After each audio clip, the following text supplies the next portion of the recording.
Hi everybody, Mary here from A Recreated Life, and today's video I am making bread in my bread machine. I wanted to show you guys how I do it. Now I will say that making bread in a bread machine is kind of a no-brainer. You just take the book and you follow along the book and should be good to go.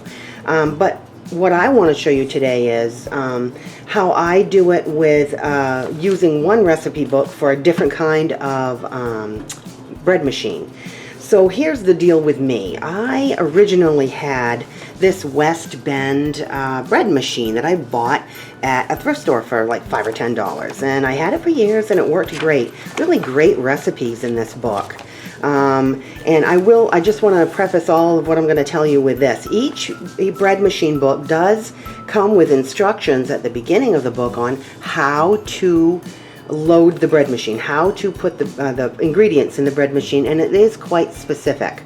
They say in every bread machine book I've ever read, please follow the instructions. Implicitly don't change the amounts or anything like that. So that is, I do follow that. Now that being said, this West Bend machine that I originally got died on me. I had my brother fixed it for me once and it died again, so I got rid of it. But I loved the recipes in this book. They're really quite extensive. They're just, I just really liked them. Excuse me. And this bread machine that I now have is called a Well-Built. Again, I bought it at a thrift store for $5 or $10, and I had to go online and download the owner's manual. No big deal. I just, that's what I did. So I didn't like the recipes in the Well-Built manual as much as I did in the first one, the West Bend. So I kept the recipe book for the West Bend, knowing that I was going to use my Well-Built. So one thing that I have to tell you is they're very specific. The bread machines are all very specific in how you put the ingredients in and the amounts that you put in. So and I have to tell you that the way that I loaded up the West Bend with ingredients and the way that I have to load up the Well-Built with ingredients is completely different. It's exactly the opposite. But that's okay. What I do is I I load the ingredients as the Well-Built tells me to load them, but using the recipe from the West Bend. Hope that's not too confusing. So anyway, here we go. Today I am going to make a loaf of, and I'm going to give it my own little spin. I always like to make potato bread. I love it. It rises well, tastes really good, has a great consistency. But I like garlic bread, and I like it even if I eat it for breakfast or for a sandwich, or no matter what I use it for, I like garlic bread. So I'm making this potato bread in here, but I'm going to add garlic to make it my own. Okay, so, and this also too, I just wanted to show you, when I went onto the Well-Built site to download the manual, they had just a kind of a general recipe for white bread. So I wrote that down, and I keep that. I don't use it really. I've made it before, but like I said, I've kind of narrowed it down to this potato bread. I really, really like it, and I just add garlic. So here we go, guys. Now, in my Well-Built machine, the one that I have now, you are supposed to load all the dry ingredients first, then the wet ingredients, whereas the West Bend one was exactly the opposite. You put the wet ingredients in first, and then you add the dry ingredients. So I'm going to show you, see if I can pull this machine up here so I can show you how I load it all in. So the instructions say to first add your yeast. So I had to go, I went to the store to buy all my ingredients, forgot yeast, so I had to go back and buy yeast again. So it says to add, let's see, now, oh, and another thing is the cookbook that I go by gives you the option to make a 1 pound loaf or a 1.5 pound loaf. Well, this machine here is it's small, and it will only make a 1 pound loaf, which is perfectly fine by me because I am just one person in this household, and I really couldn't eat a 1.5 pound loaf before it went bad. So works perfect for me. So for this 1 pound loaf, it calls for 1.5 teaspoons of yeast. So let's see. So I'm going to go through my spoons here. Now I will say that one thing you want to be really careful of when you do bread in a bread machine is do not put, you really want to put level 1.5 level teaspoons of yeast, because if you, believe it or not, if you put too much yeast in, it will make it fall. So you want to do a level teaspoon and a half, okay? You don't want to round it over, and they want you to put it kind of like in a, even though it's round, put it in a corner of the bread machine. So that's what I'm doing here, putting it in a corner. Add that first, it says. So there's that. Now I'm going to add the flour, which is 2 cups of bread flour. It calls for bread flour. I do have bread flour, however, I have just a little bit of regular flour in here. I'm gonna use that. I am gonna use that in place. You know, I don't always use bread flour. I usually use just regular flour. It's perfectly fine, but that's what I'm doing today. So let's see. Measure out my 2 cups.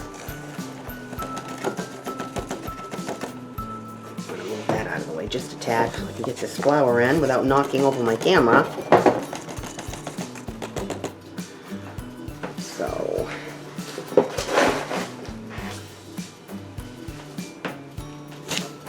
I've got what? Just a little under a cup of regular flour, and this is my bread flour I'm going to be using. Trying very carefully not to knock my camera off. My camera, when I do these cooking videos, it's kind of like teetering on the very edge of my countertop here, so trying to be super careful that I don't knock it over.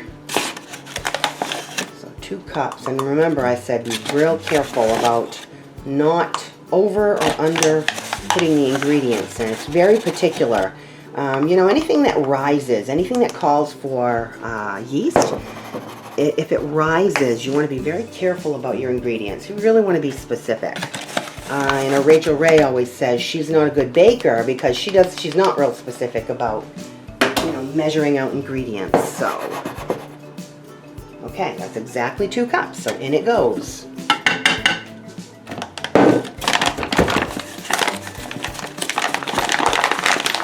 By the way, you guys, I store my flour in my freezer.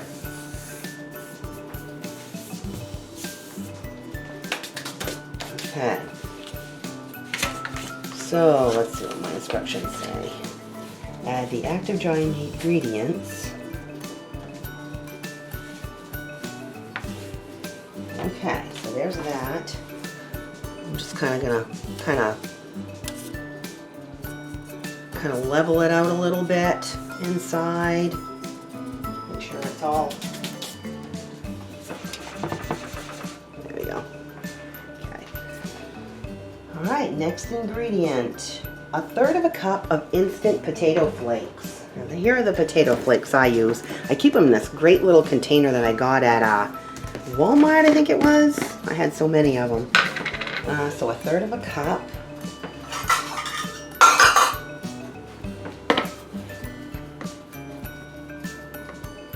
Sprinkle that over the top.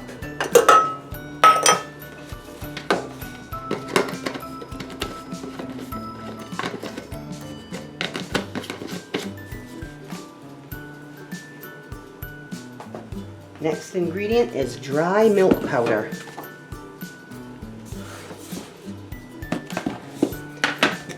Calls for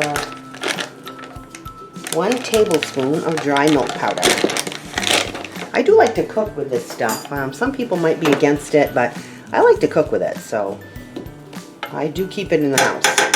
Part of my pantry item, an item I keep in my pantry at all times. And I like it to be fresh, so I keep it in a plastic container. This happens to be a Tupperware one, and I just kind of keep the bag and all right in there in my pantry. All right, next ingredient, a tablespoon of sugar. I don't know if you've ever seen my videos before, guys, but sugar helps your yeast. It helps your yeast kind of like I don't know what you call it, ferment.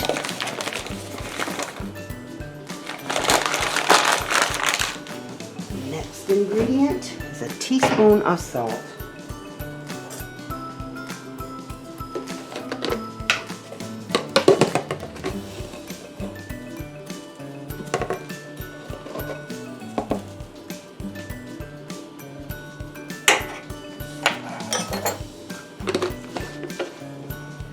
Okay, and I also put this, like I said, this isn't called for in there, but I put in a teaspoon of garlic powder.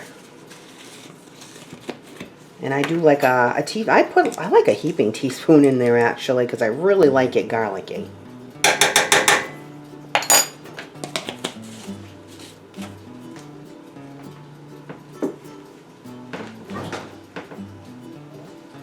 Now it also calls for a teaspoon of butter broken into small chunks. So I put it into the bread maker and kind of like in 4 corners, I guess I would say, if you had corners on a round container. So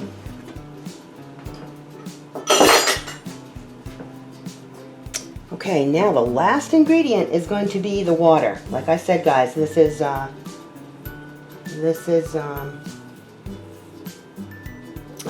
last thing you want to add. So it calls for a 1 pound loaf, 3/4 of a cup plus 1 tablespoon of water. And it's warm water. I take it warm right out of the tap. My tap water gets pretty warm, so that's what I'm going to use.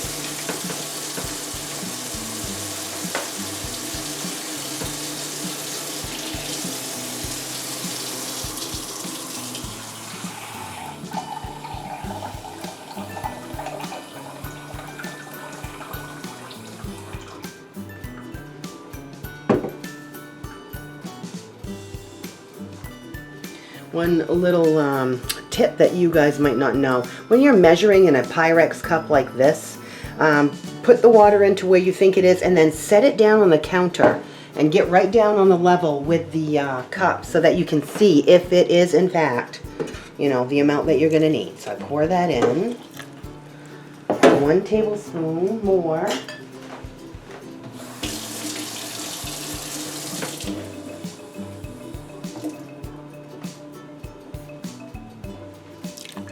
Okay, that's it, guys. So now I'm going to move it over here and plug it in. I'm going to shut the camera off for just a moment while I do that. Okay, you guys, you can hear the bread machine grinding away. I chose this particular machine. It allows me to choose how dark I want the bread, and I don't like it dark and crusty. I like it kind of soft. So I put it on the light setting, but this is what it sounds like when it starts. It's kind of like mixing up all the ingredients. So I just kind of turn it on and let it go. I think it runs about 4 hours, I believe, and that includes rising time. So I will hop back on and show you what it looks like when I take it out of the oven. Okay, guys, so the bread is done, so I'm just about ready to get in and take it out of the bread machine.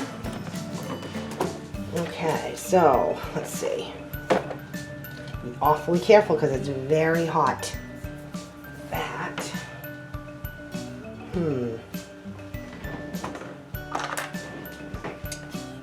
Okay.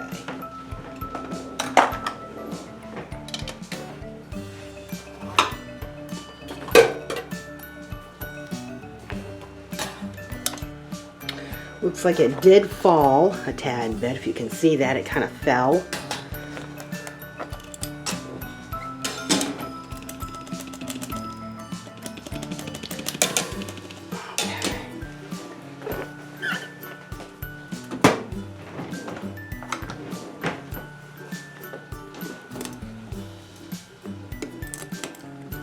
Ooh.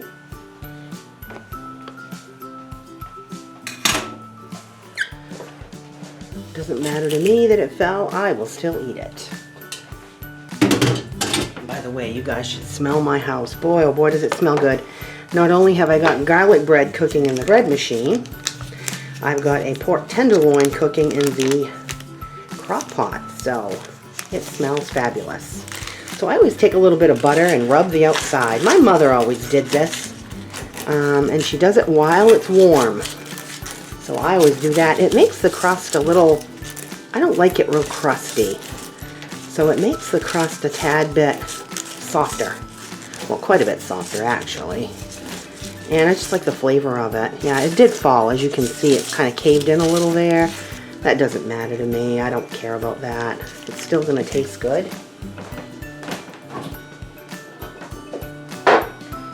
as you can see, this is kind of a tiny loaf, but that's perfectly fine by me. Here, I'll move that so you can see it. So, guys, that's my garlic bread in the bread machine. I hope you liked this video. If you did, please give it a thumbs up. Don't forget to subscribe so you don't miss any of my videos. And share if you could. It would really be helpful for my channel. I really appreciate you guys. Thanks for tuning in today. I hope you enjoyed it, and I'll see you soon. Bye-bye.